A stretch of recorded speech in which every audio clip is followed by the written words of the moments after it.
இதுவரையில் நாங்கள் தனித்து போட்டியிடவே இல்லையே. இதுவே தமிழ்நாட்டில் விடுதலை சிறுத்தைகள் செய்திருக்கிற ஒரு மாபெரும் புரட்சி.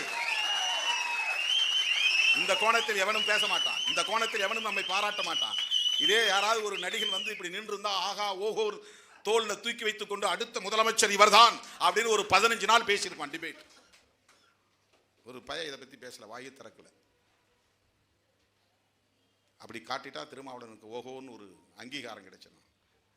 இப்போ நாங்கள் உங்களை பற்றி டிவியே நான் பார்க்குறதே கிடையாது, பேப்பரை நான் படிக்கிறதே கிடையாது, டிவியில் செய்தி போடுன்னு நான் சொல்கிறதே கிடையாது, பேப்பரில் செய்தி போடுன்னு சொல்கிறது எல்லாம் எங்களுக்கு சோஷியல் பிளாட்ஃபார்ம் இயற்கையை உருவாக்கி கொடுத்துருக்கு,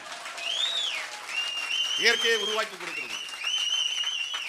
சோஷியல் மீடியாங்கிற பிளாட்ஃபார்முக்குள்ளே போகுது. இன்னைக்கு உன்னால் மறைக்க முடியல, என்ன மறைச்சிருப்பாங்க. சோஷியல் மீடியா இல்லைன்னா ஒரு டிவி காட்டியிருக்க மாட்டாங்க, ஒரு பேப்பரில் போடு. எவ்வளவுதான் நீ பண்ணாலும் நமக்கு 2 காலம் தான் ஒதுக்குவோம் ஒரு பத்திரிக்கையில், அது 8வது பக்கத்தில் 10வது